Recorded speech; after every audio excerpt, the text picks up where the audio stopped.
ንጹሕ ባህሪ ክርስቶስን የወለደች የቅድስት ድንግል ማህፀን ድንግልናዋን አላጣችም።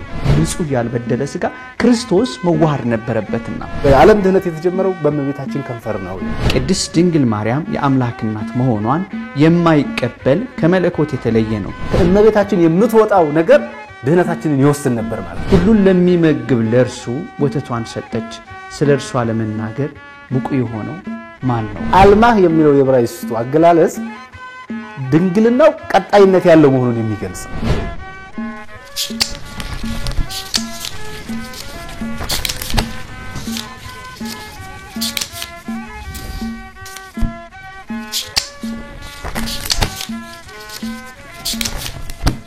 ሰላም ጤና ይስጥልኝ ክቡራን ተመልካቾቻችን እንደምን ቆይታችኋል? ያውደ መጻሕፍት ዝግጅታችን ጀምሯል። በዛሬው ያውደ መጻሕፍት ዝግጅታችን ዳሰሳ እየተደረገ ወደ እናንተ የሚደርሰው መጽሐፍ ቅድስት ድንግል ማርያም በኦርቶዶክሳውያን አስተምህሮ የተሰኘ መጽሐፍ ነው። እንግዲህ ይህ መጽሐፍ የተዘጋጀው ከአኃት አብያተ ክርስቲያናት አንዷ የሆነችው በኮፕቲክ ቤተክርስቲያን ከሚገኙ ጻፍት መካከል በታውሮስ ያዕቆብ ማላቲ የተዘጋጀ ሲሆን አማርኛው ትርጉሙን ደግሞ በኢራቅሊስ ዘተዋሕዶ ወደ አማርኛ የተመለሰ መጽሐፍ ነው። ይህ መጽሐፍ እንግዲህ በነገረ ማርያም ላይ በትልቅ ስፍራ የሚጠቀሱ ቅዱሳን አባቶቻችን የቤተክርስቲያንን ትምህርት አብራርተው ቅድስት ድንግል ማርያም በነገረ ድህነት ያላትን ሱታፌ ያብራሩበት መጽሐፍ ነው። ነጥብ በነጥብ እነማን ምን ብለዋል የሚሉትን ወደ እናንተ የምናደርስ ነው የምንሆነው። አብራችሁን እንድትቆዩ ግብዣችን ነው። እንደተለመደው በዚህ መጽሐፍ ዳሰሳ በማድረግ ከኛ ጋር የሚቆይ እንግዳ ጋብዘናል። እንግዳችን እንኳን ደህና መጣ። እንኳን ሰላም ቆያችሁ። መልካም። እንግዲህ በሌሎች መርሃ ግብሮች ተመልካቾቻችን በሌሎች ደርሰሃልና በዚህ እንዲያውቁ እስቲ ራስን ከማስተዋወቅ ብንጀምር። አመሰግናለሁ። ዲያቆን ቴዎድሮስ አስማረ እባላለሁኝ። በሙያዬ የጤና ባለሙያ ነኝ። በጥቁር አንበሳ ስፔሻላይዝድ ሆስፒታል ውስጥ ነው የምሰራው። በቅድስት ሥላሴ ዩኒቨርሲቲ በነገረ መለኮት ትምህርት በዶግማቲክ ቲዮሎጂ የማስትሬት ዲግሪ አለኝ። መልካም። እንኳን ደህና መጣ በድጋሚ። እንግዲህ ቅድስት ድንግል ማርያም ስትነሳ ከኢትዮጵያ ኦርቶዶክስ ተዋሕዶ ቤተክርስቲያን አስተምህሮ እንደዚሁም ደግሞ ሀገራችን ኢትዮጵያም ጭምር ሲነሳ የአስራት ሀገሯ ነው።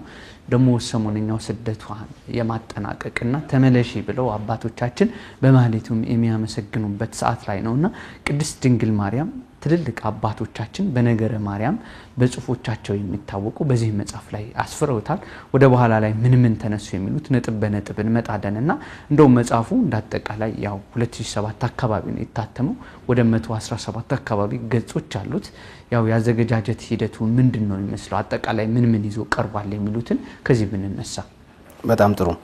እንግዲህ ይሄ ያነሳነው መጽሐፍ ቅድስት ድንግል ማርያም በኦርቶዶክሳውያን ትምህርት ውስጥ የሚለው አንተ እንደገለጽከው በየግብጽ ኦርቶዶክስ ተዋሕዶ ቤተክርስቲያን ሊቀ ጳጳስ በሆኑት በታድሮስ ማላቲ የተዘጋጀ ነው። ይህ መጽሐፍ በመጀመሪያ ላይ ሲዘጋጅ ለሰንበት ትምህርት ቤት ወጣቶች ማስተማሪያነት የተዘጋጀ መጽሐፍ ነው።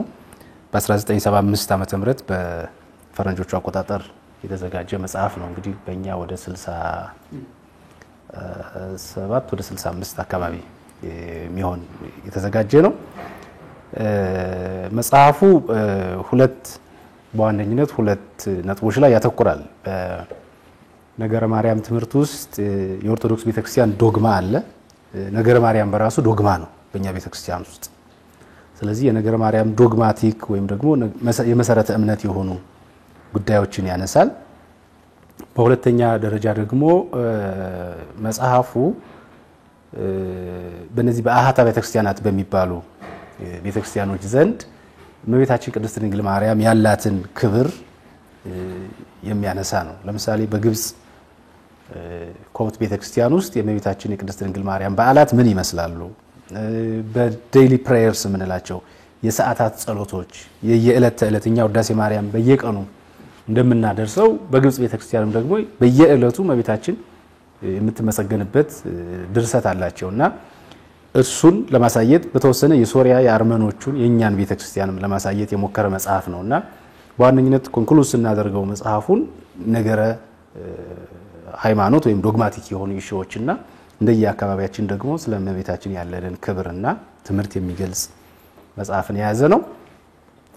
ዝርዝር ባለመልኩ መጽሐፉ በ9 ቻፕተሮች ወይም በ9 የትምህርት ክፍሎች የተከፈለ ነው።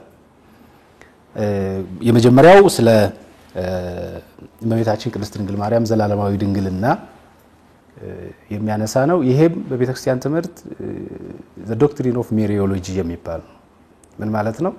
አንድ ሰው እኛ ቤተክርስቲያን ውስጥ ኦርቶዶክሳዊ ቤተክርስቲያን ውስጥ እስካለ ድረስ የእመቤታችን የቅድስት ድንግል ማርያምን ዘላለማዊ ድንግልና ማመን ግዴታው። ይሄን በኋላ ላይ ለምንድን ነው የእመቤታችንን ድንግልና ዘላለማዊ ድንግልና ማመን ግዴታ የሚሆነው የሚለውን እናነሳቸዋለን። በዋነኝነት አንድ 3 የሚሆኑ ነጥቦች አሉት። በሁለተኛ ደረጃ የእመቤታችንን ወላዲተ አምላክነት የሚያነሳ ነው ወይም ቴዎቶኮስ ተብሎ በስፋት የሚታወቀው ነው። ይሄም የሆነበት ምክንያት አለ። በኦርቶዶክስ ቤተክርስቲያን የእመቤታችንን ወላዲተ አምላክነት ካላመንክ ቅዱስ ጎርጎርዮስ እንዳለው ብዙ ነገሮችን የምታጣው። እመቤታችን ቅድስት ድንግል ማርያምን ወላዲተ አምላክ ካላልክ ከሷ የተወለደው ሰው ነው እያልክ ነው። እና ብዙ ጊዜ ወላዲተ አምላክ ስንል የእመቤታችንን ከፍ ለማድረግ የሚመስላቸው ሰዎች አሉ። አይደለም። ቅዱስ ዮሐንስ ዘደማስቆ የሚለው ነገር አለ። ወላዲተ አምላክ የሚለው ስም ነገረ ስጋዌን በሙሉ የጠቀለለ ስም ነው ይላል። እንግዲህ ነገረ ስጋዌ ማለት የአምላክ ሰው መሆን እና ይሄን ዓለም የማዳን ሂደትን የሚተርክልን ነው። ወላዲተ አምላክ የሚለውን ስም አንድ ሰው ካልተቀበለ ግን አዳኝ ሊያድን የመጣው ማን ነው? ፍጡርስ ደግሞ ሊያድን ይችላል ወይ ወደሚሉ መውጫ ወደሌላቸው ትልቅ ችግሮች ውስጥ ይገባልና ስለ ወላዲተ አምላክነት የሚያወራ አለው። በወላዲተ አምላክነት ጉዳይ ላይ የተነሱ መናፍቃን አሉ፣ መልስ የሰጡ አባቶቻችን አሉ። በሁለተኛው ክፍል እሱን ነው የሚያነሳው። ሶስተኛው ክፍል ደግሞ ስለ እመቤታችን ቅድስት ድንግል ማርያምና ስለ እናታችን ሔዋን ንጽጽር ነው የሰራው። በቤተክርስቲያን ትምህርት ውስጥ ይሄ ንጽጽራዊ ትምህርት የተጀመረው በመጽሐፍ ቅዱስ ነው። ሐዋርያው ቅዱስ ጳውሎስ ጌታችንንና አዳምን አነጻጽሮ አስቀምጧል። ሞት በአንደኛው ሰው በኩል መጣ፣ ሕይወት ደግሞ በሌላኛው ሰው በኩል መጣ። ሞት በቀዳሚው አዳም መጣ፣ ሕይወት ደግሞ በሁለተኛው ወይም በዳግማዊ አዳም መጣ በማለት የኮምፓሪዥንን ትምህርት ቅዱስ ጳውሎስ አምጥቷል መጽሐፍ ቅዱስ ላይ።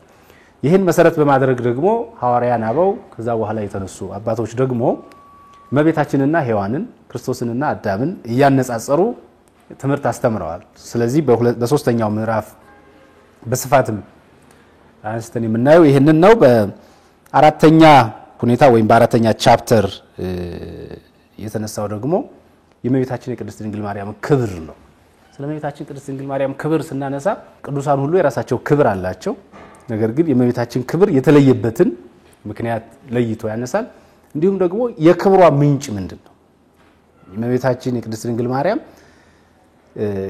የክብሯ መነሻ የሆኑ ነጥቦች አሉ። ቅድስናዋ፣ ዘላለማዊ ድንግልናዋ፣ ወላዲተ አምላክነቷ። አሁን ደግሞ አማኞችና እመቤታችን ያላቸው ግንኙነት አለ። እነዚህ ለቅድስናዎቿ ወይም ለክብሯ መነሻዎች ናቸው። እነዚህን ለማስቀመጥ ተሞክሯል። በአምስተኛው ምዕራፍ እመቤታችን የቅዱሳን የሆኑ የደናግል ተስፋቸው ምሳሌያቸው ናት። የደናግል ሕይወታቸው በሙሉ የእመቤታችንን የተከተለ ወይም እመቤታችንን አርአያ ያደረገ እንዲሆን ቅዱሳት መጻሕፍት ያስተምራሉ። ሐዋርያን ወይም ደግሞ ፓትሪስቲክ ፋዘርስ የምንላቸው ደግሞ ስለዚህ ጉዳይ በስፋት ጽፈዋል። እሱን ለማንሳት ተሞክሯል። በሰባተኛውና በስምንተኛው ክፍል ደግሞ እመቤታችንና ቤተክርስቲያን በጣም በብዙ ቦታዎች በአባቶቻችን ድርሰት እመቤታችንን በቤተክርስቲያን ቤተክርስቲያንን በእመቤታችን ወክሎ ወይም ሲምቦል አድርጎ የማስተማር ልምድ አለ። ስለዚህ እሱ ምን ይመስላል? እመቤታችንና ቤተክርስቲያን እንዴት ነው የሚነጻጸሩት? የሚያመሳሰላቸው ነገር ምንድነው የሚለውን ያያል። በመጨረሻው ክፍል ወይም በምዕራፍ 9 ደግሞ ስለ እመቤታችን ዕረፍት፣ ትንሳኤ ወይም ዕርገት የሚያነሳበት ክፍል ነው እና መጽሐፏ በፔጅ በገጽ ደረጃ በጣም አነስተኛ ነው የምትመስለው። ነገር ግን እዛ ውስጥ የተካተቱት ሐሳቦችና የተገለጹባቸው የተጠቀሱት ሪፈረንስ መጽሐፎች በፉትኖትም በዋቢ መጽሐፍም የተቀመጡት እንዲሁም ደግሞ የተጠቀሱት አባቶች አባባልና ትምህርት በነገረ መለኮት ትምህርት ውስጥ በመንፈሳዊ ኮሌጅ ውስጥ መጽሐፉን እንደ ሪፈረንስ እንድንጠቀመው ለአስተማሪዎችም ለመምህራንም ከዛም በኋላ ደግሞ ለሐዋርያዊ አገልግሎት የሚወጡ ሰዎች ደግሞ እንዲጠቀሙበት አድርጓል እና በሳይዝ ደረጃ ወይም በገጽ ደረጃ አነስ ያለ ቢመስልም በጣም በርካታ ነገሮች ተብራርተው የማያልቁ የነገረ ማርያም ጉዳዮችን የያዘ መጽሐፍ ነው። መልካም እናንተም ተመልካቾቻችን ከኛ ጋር ቆይታ ስታደርጉ በእንደነዚህ አይነት ነጥቦች የተነሱት ክብረ ድንግል ማርያም ቅድስናዋ ድንግልናዋ አጠቃላይ በሰው ልጆች ውስጥ በመዳን ህይወት ውስጥ ያላት ሱታፊ ምን ይመስላል እለት በእለት በመንጠቀምባቸው ቋንቋዎች አስተምህሮች ጸሎቶች ላይ እመቤታችን እንዴት ተነሳች የግብጽ ወይም ከአታቢያ ተክርስቲያናት መካከል አንዷ የሆነችው ኮፕቲክ ቤተክርስቲያን እንዴት ነው እመቤታችን ቅድስት ድንግል ማርያም ያነሳቻት በዚህ ላይ ደግሞ አባቶቻችን አስቀድሞ ክብረ ድንግልና የገለጹ ያስተማሩ መናፍቃንን የረቱ ቅዱሳን ስለ እመቤታችን ምን አሉ የሚሉት አሁን በተነሱት ነጥቦች መሰረት ወደ እናንተ የሚደርስ ነው የሚሆነው አሁንም ከኛ ጋር ሆኖ ነው ግብዣችን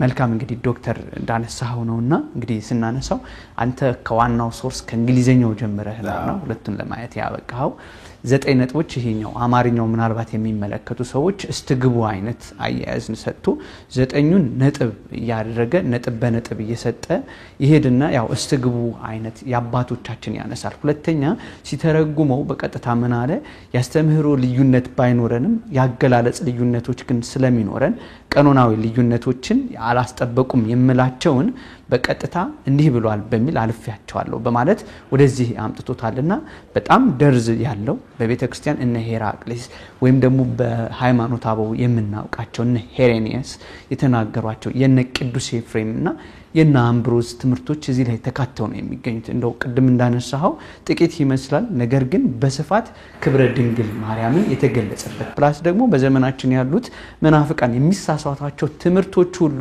ከቋንቋ ካገላለጽ ከይት ባህል አንፃር የተብራሩበት ነው ባህልን ያነሳል ነገር ሃይማኖትን ያመጣል ታሪክን እነዚህ ሰንዶ አንድ ላይ ያነሳል ለምሳሌ አሁን እንደ ወደ በኋላ ላይ እንመጣበታለንና እመቤታችን ቅድስት ድንግል ማርያም በብሉይ ኪዳን ማርያም የሚለው አንድ ስም ብቻ እንደነበረ ማርያም ያው የሙሴ እህት ማርያም ያነሳና ስመ ትርጓሜው ደግሞ ሲያመጣ በአዲስ ኪዳን ካለው ጋር እያነጻጸረ ይሄዳል አሁን ማርያም ያው ሜሪ የሚለው ወይ ሜሪ ይሄ የተወደደ የሚለው ያመጣና ያም ደግሞ የሚሉትን ከዕብራይስጥ ደግሞ ይወጣና ያህዌ የሚለውን የተወደደ አምላክ ይልና አሁን እነሱ ገና ተስፋቸውን ሁሉ በሌላኛው ደግሞ በዕብራይስጥ ያመጣና የመሻገር ባህርንና መሻገርን አገናኝቶ ከባህር መሻገሪያ ሁሉ ተስፋ የሚያደርጓትን ስም ይሰጡ እንደነበረ በዚህ መጽሐፍ ላይ ገልጾ ይጀምራልና ከዛ ዘላለማዊ ድንግልናዋ ቅድስናዋ ያብራራ ይሄዳልና አሁን ካነሳቸው ነጥቦች በዝርዝር ምን ተብራርቷል የሚሉት ያው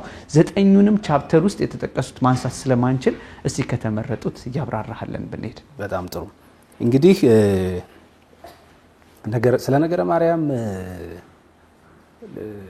ለመናገር ለማስተማር መሞከር በጣም እንግዲህ ካለን የቋንቋ ውስንነት ካለን የእውቀት ውስንነት ከነዚህ ነገሮች አንፃር ይሄንን ፕሮግራም የሚመለከቱ ሰዎች እንዲረዱ የምንፈልገው ነገር በሚገለጽ በሚገባው መንገድ ላንገልጸው እንደምንችል ከመጀመሪያው መታወቅ አለበት ምክንያቱም ስለ ነገረ ማርያም አብራርተን ምናምን መግለጽ ከቻል ነገረ ማርያም በራሱ ምስጢር ነው እመቤታችን በራሷ ምስጢር ናት እና ያን አብራርተንና በሚገባው መጠን ከገለጽነው ጥሩ ነው ብንችል ማለት ነው ነገር ግን የቋንቋ ችግሩ ምንድነው ቋንቋ ውስን ነው ቋንቋ በራሱ ፍጡር ነው ፍጡር ደግሞ በአምሳለ ምንና አስተማስልክ ያረል ያሉት በቃ እሱ ነው መጠቅለያው የሚሆነው ቋንቋ ውስን ስለሆነ አንድ ነገር እግዚአብሔርን የመግለጽ አቅም የለው እና ምንድነው የሚሆነው በገባን በተረዳነው በተቻለው በተገለጠው መንገድ መሆኑን እንዲያውቁት እንፈንዶ ምናልባት የልባቸውን ባናደርሰው ከሚል ፍራቻ ነው እንግዲህ መጽሐፉ ሲጀምር ምንድነው የሚለው በገና ሆይ ተነስ የድንግል ማርያምን ለማመስገን ድምጻችሁንም ከፍ አድርጉ የዓለምን አዳኝ የወለደችውን የዳዊት ዘር የሆነችውን የድንግልን ነገር ተናገሩ ይላል እና ከመጀመሪያውም ስለ ነገረ ማርያም ለመናገር ጸሎት ያስፈልገዋል፣ ልመና ያስፈልገዋል በሚል ነው ቅዱስ ኤፍሬም የተናገረውን ሐሳብ በማንሳት ነው የጀመረው መጽሐፉ። እንግዲህ በመጀመሪያ መነሳት ያለበትና ስለ ነገረ ማርያም ከተነገረ በደንብ መብራራት ያለበት ነገር ምንድነው? የእመቤታችን ድንግልና ከዛም ደግሞ ዘላለማዊ ድንግልና ነው እና መጽሐፉ ሲጀምር ምንድነው የሚለው? የአሮን በትር በእውነት የእመቤታችን የቅድስት ድንግል ማርያም ምሳሌ ነበረች። የአሮን በትር ሳይተክሏትና ውሃ ሳያጠጧት እንደለመለመች እመቤታችንም ደግሞ እንዲሁ ያለ ወንድ ዘር ጌታችንን ጸንሳ ወልዳ ተገኝታለችና በማለት ይጀምራል ማለት ነው። ይሄን እኔ ከመጀመሪያው ከአንድ ነጥብ ጋር እንዲገናኝ ይፈልጋለሁ። ብዙ ጊዜ ስለ ነገረ ማርያም ያለንን ትምህርት ስለ ነገረ ማርያም ያለንን ሐሳብ በመናስረዳበት ጊዜ ብዙ ሰዎች በጣም ግራ የሚጋቡት ነገር አለ። ምንድነው እሱም? ስለ እመቤታችን ያሉን ድርሰቶችና ትምህርቶች ኢትዮጵያዊ ብቻ የሚመስላቸው ሰዎች አሉ እና እኛ ራሳችን የጻፍናቸው እኛ ራሳችን ከአእምሮ ያነቃናቸው የሚመስላቸው ሰዎች እንዲህ አይነት መጽሐፎችን ቢያንስ እንደው ተተርጉመው የቀረቡ የቅርብ ጊዜ የሚባሉ መጽሐፎችን ቢያዩ ስለ ነገረ ማርያም ያለን ትምህርት የኢትዮጵያ ኦርቶዶክስ ቤተክርስቲያን የፈጠረችው ያመጣችው አይደለም። በጣም አሁን እኛ ቅዱስ ያሬድን ነው እንደመነሻ አድርገን በኢትዮጵያ ትራዲሽን ወይም ትምህርት ቅዱስ ያሬድን ነው እንደመነሻ አድርገን የምንወስደው። ነገር ግን ከቅዱስ ያሬድ በፊት የነበሩ አባቶች ያሉት ነው ይሄ ነገር ማለት ነው። ስለዚህ አሁን ቅዱስ ኤፍሬም ሌሎችም እነ ሄሬኒዮስ ይመጣሉ የሚጠቅሱት የሚያስተምሩት ነገር አሁን ቤተክርስቲያኒቱ የምትለውን ነገር ነው እና ያቺ የአሮን በትር የእመቤታችን ምሳሌ ነበረች በማለት ይጀምራል። በመጽሐፍ ቅዱስም ደግሞ እመቤታችን በድንግልና ጸንሳ በድንግልና ስለመውለዷ በብዙ የትንቢት መጽሐፎች ተገልጿል። ትንቢተ ኢሳይያስ ምዕራፍ 7 ከቁጥር 14 ላይ እነሆ ድንግል ትጸንሳለች ወንድ ልጅም ትወልዳለች ስሙንም አማኑኤል ይሉታል በማለት በድንግልና እንደጸነሰች በድንግልና እንደወለደች ይናገራል። እዚህ የኢሳይያስ መጽሐፍ ላይ አንድ ትኩረትን የሚስበው ነገር ምን መሰለ? እዚህ መጽሐፉ ላይም ተነስቷል። ድንግል የሚለውን ቃል የገለጸበት ለምሳሌ ሴት በማለት መግለጽ ይቻል ነበር። ለምሳሌ ይሄኛው ዕብራይስጡ ምን በሚል ነው የገለጸው? አልማ በሚል ነው የገለጸው። አልማ ተብሎ ከተገለጸ አንዲት ሴት የታጨች ናት፣ ታጭታ በድንግልና የምትኖር ናት።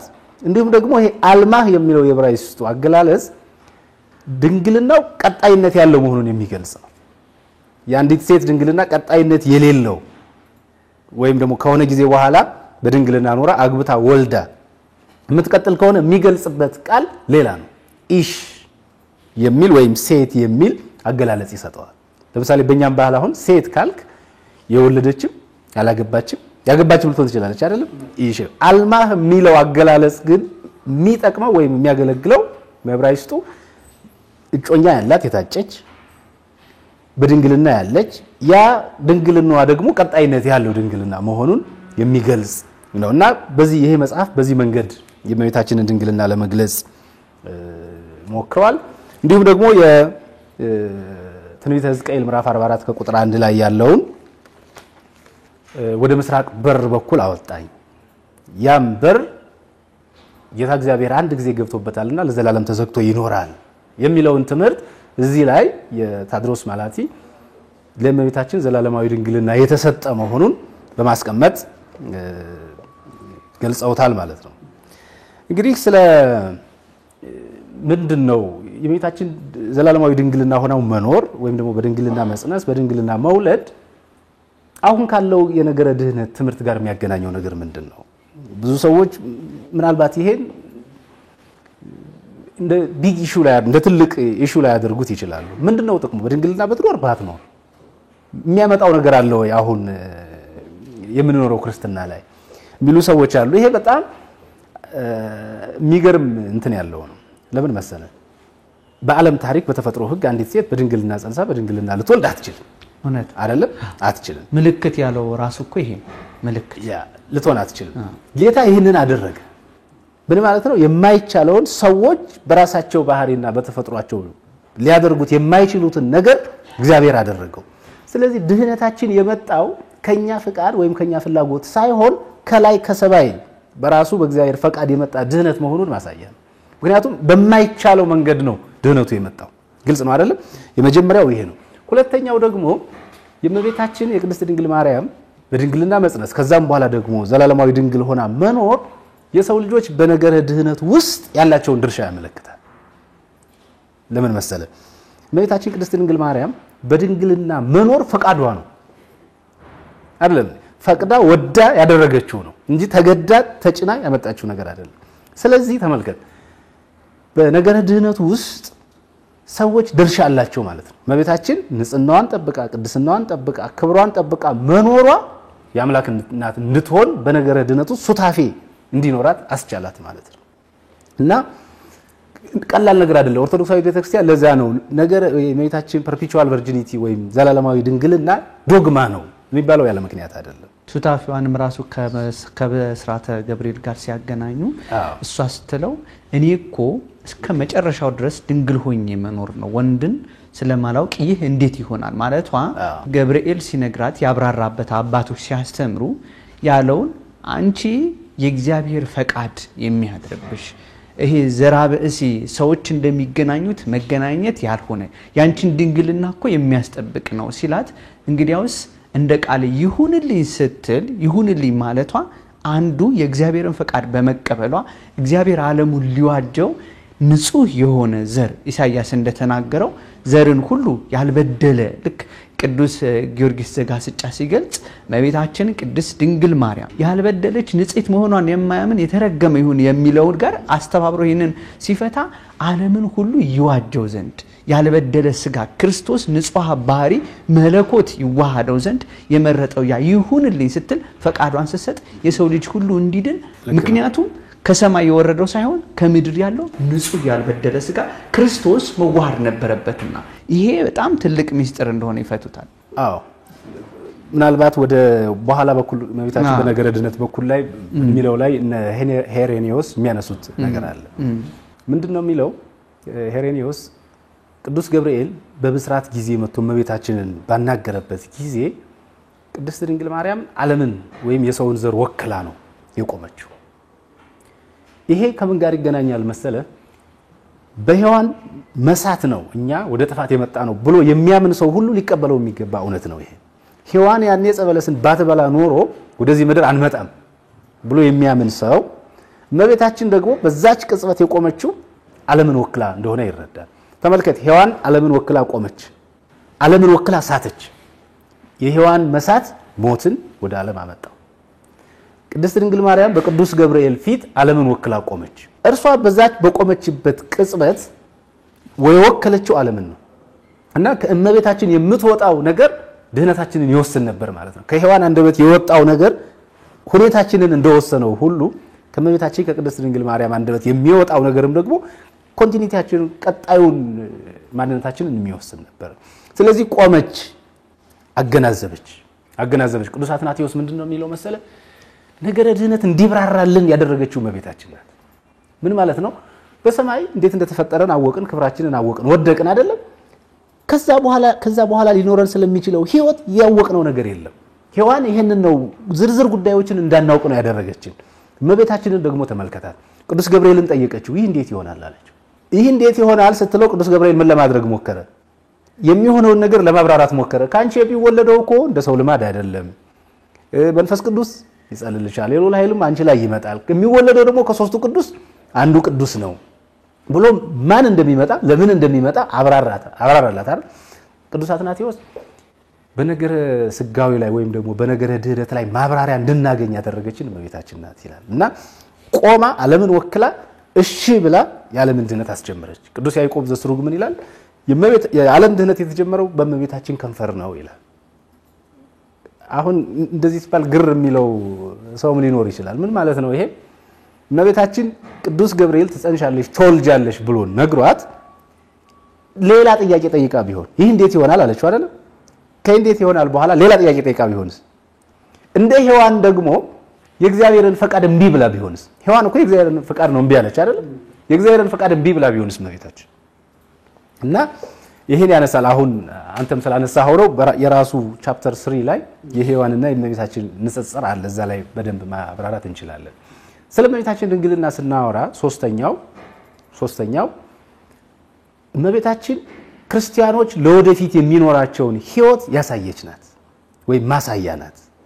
እንግዲህ ምን ማለት ነው? ሰዎች በዚህ ምድር ሲኖሩ ወይም በዚህ ምድራዊ ኑሮ ማግባት፣ መውለድ፣ መዋለድ፣ መባዛት ያለ ነው አይደለም? ይሄ አሁን ላይ ያለንበት ኑሮ ነባራዊ ሁኔታ ነው። የእመቤታችን በዘላለማዊ ድንግልና መኖር የሚመጣውን ዓለም ህይወት ምን እንደሚመስል ማሳያ ናት። ምን ማለት ነው? በዚያኛው ዓለም ማግባት፣ መጋባት፣ መውለድ፣ መዋለድ የለም። ሰዎች ሁሉ እግዚአብሔርን እያመሰገኑ እንደ መላእክት ሆነው የሚኖሩበት ህይወት ነው። እንደ መላእክት ሆነው የሚኖሩበትን ህይወት እመቤታችን በምድር ሆና ትኖረው ነበር። ስለዚህ ተመልከት፣ ስለ ድንግልና ስናወራ ስለ እመቤታችን ድንግልና እንዲሁ ዝም ብለን ብትሆን ባትሆን የሚፈጥረው ነገር የለም ብለን የምንተወው አይደለም። አንደኛ ድህነታችን ከእግዚአብሔር የመጣ መሆኑን ማሳያ ነው። ሁለተኛ ሰዎች በነገረ ድህነት ውስጥ ድርሻ እንዳላቸው ሱታፌ አምላክ እንዳላቸው ማሳያ ነው። ሶስተኛው ደግሞ ለወደፊት የምንኖረው ህይወት ምን አይነት ህይወት እንደሆነ የምናየው በእመቤታችን መቅደስ ድንግል ማርያም የድንግልና ህይወት ነው ማለት ነው። ግልጽ ነው ለማንሳት የሞከርኩት። ይሄኛው ጠቅለል ያለ ስለ እመቤታችን በድንግልና መጽነስ መውለድና ድንግልና በድንግልና መኖሯ የሚሰጠው ኢምፕሊኬሽን ምንድነው የሚለውን ነው። ከዚህ ጋር ተያይዞ የሚነሳው ነገር ግን ምንድነው? እንግዲህ አባቶች ስለ እመቤታችን ቅድስት ድንግል ማርያም በድንግልና መኖር ዘላለማዊ ድንግልና መኖር ምን አስተማሩ የሚል በጣም ብዙ ፓትሪስቲክ ተውቶች አሉ። እነ ቅዱስ ጴጥሮስ የአሌክሳንድሪያው፣ እነ ሄሬኒዮስ እና አትናቴዎስ ያስተማሩት በጣም ትምህርት አለ። አትናቴዎስ በጣም በተለየ መንገድ እመቤታችን ቅድመ ጸኒስ፣ ጊዜ ጸኒስ እና ድህረ ጸኒስ ፕሪፓርተም፣ ኢንትራፓርተም ኤንድ ፖስትፓርተም ከመጽነሷ በፊት በጸነሰች ጊዜ ከጸነሰች በኋላ ዘላለማዊ ድንግል ናት በማለት የእመቤታችንን ድንግልና ያስተማረበት ነገር አለ። ቅዱስ ዮሐንስ አፈወርቅም ደግሞ እንዲህ ይላል፣ እኛ ብዙ ነገሮችን አናስተውልም። ለምሳሌ ፍጻሜ ወይም ወሰን የሌለው እንዴት በማህፀን ውስጥ ተወሰነ? ሁሉን የያዘው እርሱ እንዴት በሴት ማህፀን አደረ ተወለደ? ድንግል እንዴት ወለደች? እንዴትስ በድንግልና ኖረች? አሁን እነዚህ ነገሮች ልንመለሳቸው ማንችላቸው ናቸው። ለምን መሰለ? አሁን ሰው እንዴት ዘላለማዊ ድንግል መሆን ይችላል የሚለው ላይ ነው ገና ያለው ነገር። ግን ይሄኛውን ለምንድን ነው የምታዩት ነው የሚለው ቅዱስ ዮሐንስ አፈወርቅ። እኛ እኮ ገና ያልመለስናቸው ብዙ ጥያቄዎች አሉብን። የማይወሰነው እግዚአብሔር ራሱ እንዴት ተወሰነ? መክበድ ያለበት የትኛው? መክበድ ያለበት እኮ የማይወሰነው እግዚአብሔር እንዴት ተወሰነ የሚለው ነው አይደል? መጽሐፉ ላይ ራሱ ወዝቺ ላይ ከተገለጸው አንብቤ ብገባ ደስ ይለኛልና ነገረ ስጋዌና ቅድስት ድንግል ማርያም እናትነት ቅዱስ ዮሐንስ ዘደማስቆ ቅድም ስትገልጸው እንደነበረ እማ አምላክ የሚለው መጠሪያዋ ላይ ያለንን እምነት ጠቅሶ ሲናገር ይሄ ስም የስጋዌው አጠቃላይ ምስጢር የያዘ ወይም ያዘለ ነው ብሏል። ቅዱስ ጎርጎርዮስ ዘንዚናሱ በአምላክ ሰው መሆን ካለን እምነት የተነሳ የቅድስት ድንግል ማርያም እናትነትን ማመን አስፈላጊ መሆኑን ይገልጻል። ቅድስት ድንግል ማርያም የአምላክ እናት መሆኗን የማይቀበል ከመለኮት የተለየ ነው።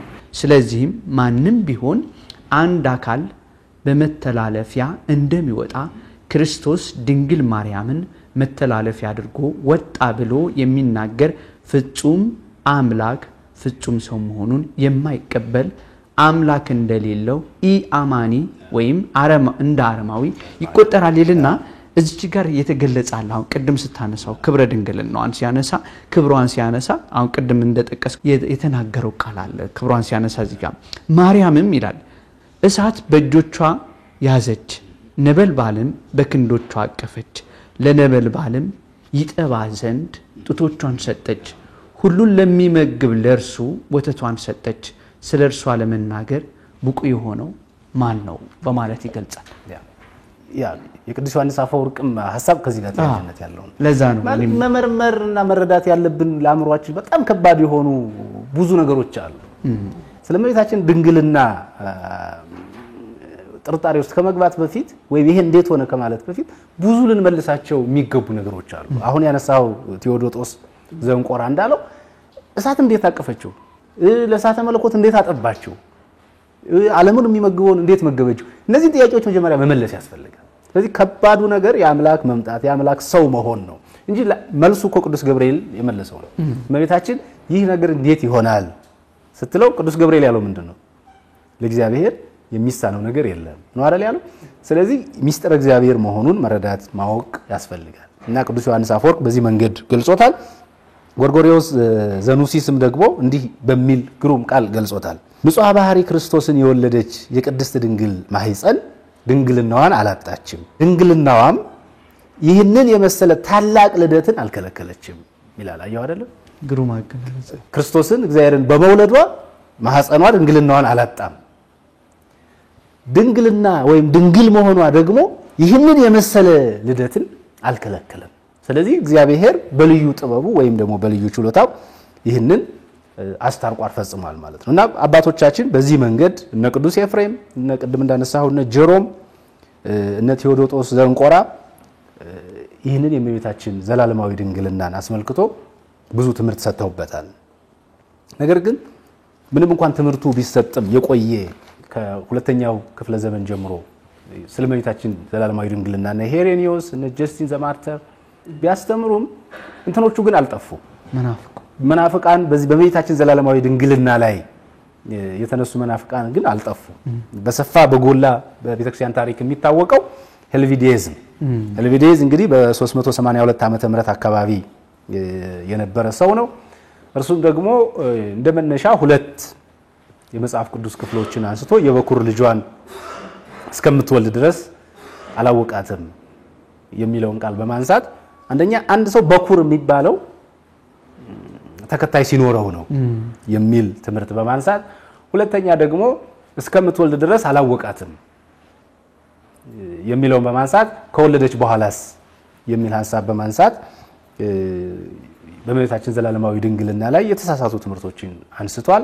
ለዚህም የቤተክርስቲያን አባቶች እንደነ ኤጲፋኒዮስ የመሳሰሉት ይህንን አስረድተዋል። አንድ ሰው በኩር የሚባለው የግድ በኩር ለመባል አንድ ሰው የግድ ተከታይ መኖር አያስፈልገውም። ምክንያቱም ራሱ ጌታችን መድኃኒታችን ኢየሱስ ክርስቶስ በራሱ በኩር ተብሏል። ለምሳሌ በሐዋርያው ቅዱስ ጳውሎስ ለዕብራውያን በጻፈው መልእክቱ ምዕራፍ 2 ላይ በኩሩን ወደ ዓለም ሲያስገባ መላእክት ሁሉ ሰገዱለት ይላል። ክርስቶስ በኩር ተብሏል። የአብ በኩር ተብሏል። የአብ በኩር መባሉ ግን ከክርስቶስ ሌላ እግዚአብሔር አብ ልጅ ያለው እንድንል አያደርገንም። እንትኑም አይፈቅድልንም አይደል? ለምሳሌ ቅዱስ ዮሐንስ በዮሐንስ ወንጌል ምዕራፍ 1 ቁጥር 18 ላይ ምን ይላል?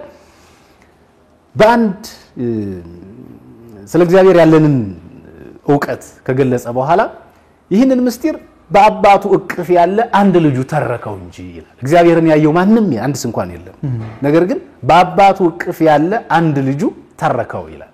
እዛ ላይ በኩር ተብሏል፣ እዚህ ጋር ደግሞ አንድ ልጁ ተብሏል።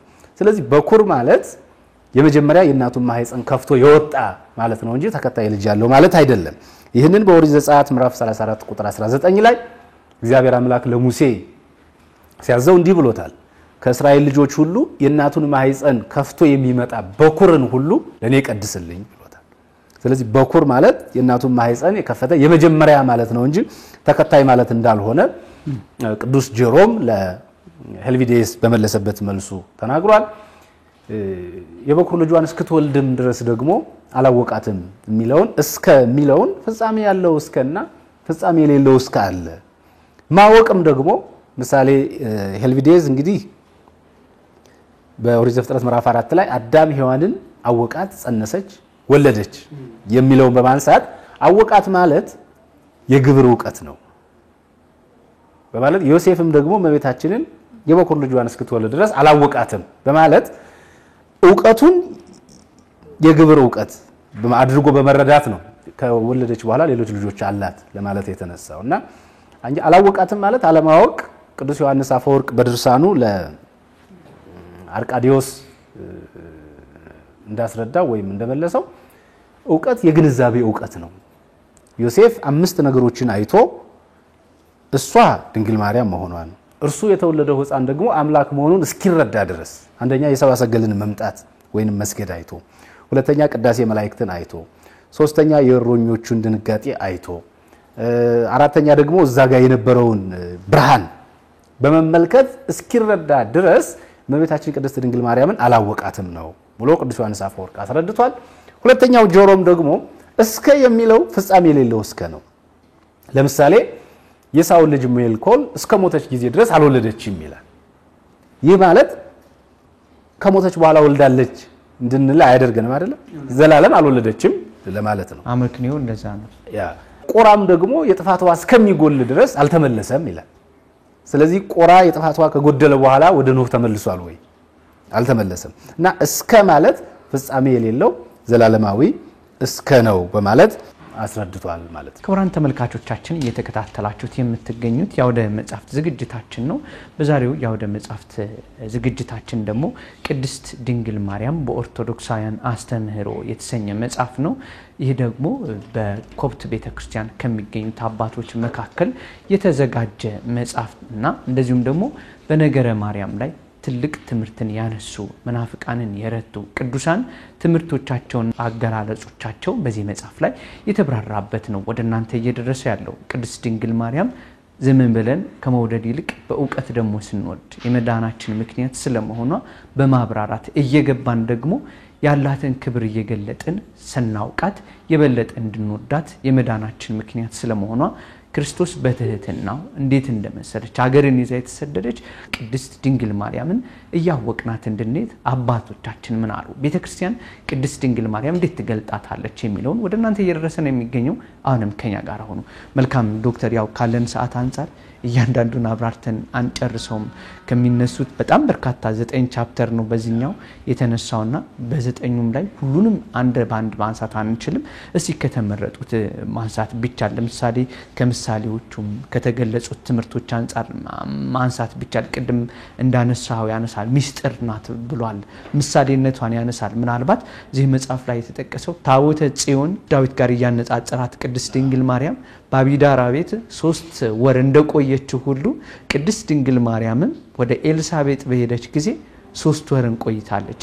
ዳዊት ለታቦተ ጽዮን እንደዘለለው ሁሉ በማህፀን ያለው ቅዱስ ዮሐንስ ለእመቤታችን እንደዛው ክብር ሲሰጥ እንደዘለለ ሚስጥሩ ለሐዲስ ኪዳን መዳኛ እንደሆነ እየገለጸ ያመጣል ሁለተኛ ቤተክርስቲያንና እመቤታችንን እያነሳ ዘላለማዊ ድንግልናዋን ቀደም አብራርታዋል አማላጅነቷ ያላት ክብር አጠቃላይ እያነሳ የሚያብራራቸው ብዙ ነጥቦች አሉና ደው አለፍ ይያልክ መቅረት የለባቸውም የምትላቸው ወሳኝ ነጥቦችን አንስተ ብንጠቀለላቸው